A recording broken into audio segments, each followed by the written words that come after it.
സംസ്ഥാനത്ത് വാഗ്ദാന പെരുമഴയുമായി ഇടത് വലതു മുന്നണികൾ. ക്ഷേമ പെൻഷൻ 3000 ആക്കുമെന്ന് ഇരു മുന്നണികളും.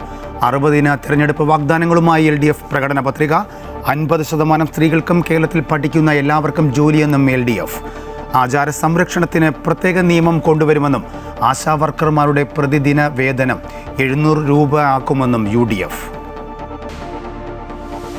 സംസ്ഥാനത്ത് തെരഞ്ഞെടുപ്പ് പ്രചരണം ചൂടുപിടിക്കുന്നു. ആവേശമായി ദേശീയ നേതാക്കൾ. തൃപ്പൂണിത്തുറയിൽ റോഡ് ഷോയുമായി മഹാരാഷ്ട്ര മുഖ്യമന്ത്രി ദേവേന്ദ്ര ഫട്നാവിസ്.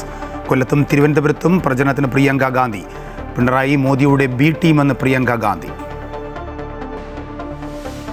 സംവിധായകൻ രഞ്ജിത്തിനെതിരായ ലൈംഗിക അതിക്രമ കേസിൽ കുറ്റകൃത്യം നടന്ന കാരവാൻ കണ്ടെത്തി. നടൻ ബോബി കുര്യനെയും അസിസ്റ്റന്റ് ഡയറക്ടർ ശാലിനി നായരെയും ചോദ്യം ചെയ്യും. സിനിമാ സെറ്റുകളിലെ ആഭ്യന്തര പരിഹാര സമിതികൾക്കെതിരെ വിമർശനവുമായി വുമൺ ഇൻ സിനിമ കളക്റ്റീവ്. ആഭ്യന്തര പരിഹാര സമിതികൾക്ക് ഇച്ഛാശക്തിയില്ലെന്ന് WCC. ജുഡീഷ്യൽ ഓഫീസർമാരെ തടഞ്ഞ സംഭവത്തിൽ പശ്ചിമബംഗാൾ സർക്കാരിന് സുപ്രീം കോടതിയുടെ രൂക്ഷ വിമർശനം.